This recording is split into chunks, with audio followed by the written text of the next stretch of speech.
कलिंग युद्ध का वर्णन करते हुए अशोक का अभिलेख। राजा बनने के 8 साल बाद मैंने कलिंग पर विजय प्राप्त की। लगभग 1.5 लाख लोग बंदी बना लिए गए। 1 लाख लोग से भी ज़्यादा मारे गए। इससे मुझे अपार दुख हुआ। क्यों? जब किसी स्वतंत्र देश को जीता जाता है तो लाखों लोग मारे जाते हैं और बहुत सारे बंदी बनाए जाते हैं।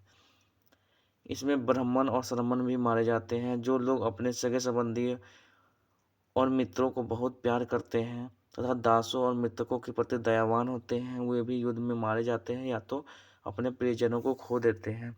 इसलिए मुझे पश्चाताप हो रहा है। जब मैं धर्म पालन करने और दूसरों को इसकी शिक्षा देने का निश्चय किया, धर्म मतलब यहाँ पे धर्म से है, मैं मानता हूँ कि धर्म के माध्यम से लोगों को दिल जीतना बलपूर्वक विजय पाने से ज़्यादा अच्छा है। मैं यह अभिलेख भी भविष्य के लिए एक संदेश के रूप में इसलिए उत्कीर्ण कर रहा हूँ कि मेरे बाद मेरे बेटे और पोते भी इस टाइप का युद्ध न लड़ें। इसके बदले उन्हें यह सोचना चाहिए कि धर्म को कैसे बढ़ाया जाए। ठीक है। तो अशोक ने अपने धर्म में क्या लिखा बताया था कि उसने ये अपने धर्म में ये बताया कि हमें धर्म मानने का मतलब ये नहीं कि हमें किसी देवता की पूजा करना है या कर्म कांड करना है, कि हमें धर्म का मतलब ये है कि जैसे कोई पिता अपने बच्चों को व्यवहार की शिक्षा देता है, अच्छे व्यवहार को बताता है कि आप ये करना चाहिए, ये नहीं करना चाहिए, उसी प्रकार प्रजा को या हम मैं अपने हमें प्रजा को यह निर्देश देना है, उपदेश देना है कि प्रजा को क्या करनी चाहिए, क्या नहीं करना चाहिए। जैसे अशोक का जो साम्राज्य था, उस साम्राज्य में बहुत ही अलग अलग धर्म को मानने वाले लोग रहते थे, जिससे क्या हो उनके बीच टकराव काफ़ी होता था। तो अशोक ने माना कि सभी में एक ही धर्म के लोग होंगे तो ये जो टकराव है ये भी ख़त्म हो जाएगा। उसमें क्या होता था, उस समय अशोक के साम्राज्य में काफ़ी बड़े मात्रा में पशुओं की बलि चढ़ाए जाते थे और उनके साथ दासों और नौकरों के साथ क्रूर व्यवहार किया जाता था। इसके अलावा परिवार और पड़ोसियों के बीच हमेशा झगड़े होते रहते थे। तो उन्होंने बताया कि अगर ये धर्म का प्रचार प्रसार किया जाएगा तो इस टाइप का जो क्रूर व्यवहार और जानवरों की बलि चढ़ाई जाती है ये नहीं होंगी। और उन्होंने धर्म के प्रचार प्रसार के लिए धर्म महामाते मतलब जो प्रचार प्रसार करने के लिए जो अधिकारी होते हैं उनको नियुक्त किया, धम्म महामात को। और धम्म उन्होंने अशोक ने बहुत सारे संदेश लिखे और सभी संदेशों को शिलाओं और स्तंभों पर खुदवाए। ठीक है, जिसे हम अभिलेख कहते हैं। ठीक। और बहुत सारे जो अधिकारी थे उनको निर्देश दिया है कि आप इन्हें सीरिया, मिस्र, ग्रीस वहाँ पे दूत भेजे कि जाके आप वहाँ पे प्रचार प्रसार करो धर्म का।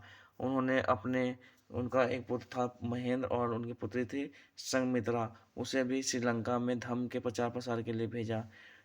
अशोक ने काफ़ी धर्म का प्रचार प्रसार करवाए। उन्होंने सड़कें बनवाई, कुएं खुदवाए, विश्राम गृह बनवाया। इसके अतिरिक्त मनुष्यों और जानवरों के लिए चिकित्सा की व्यवस्था भी करवाई। मतलब जानवर और मनुष्य के लिए भी अलग अलग से हॉस्पिटल उनके लिए खुलवाए कि ये इसमें मनुष्य का भी हमें देखना है और जानवरों को भी देखभाल करना है। तो ये काफ़ी बड़ी मात्रा में वहाँ पे किया गया।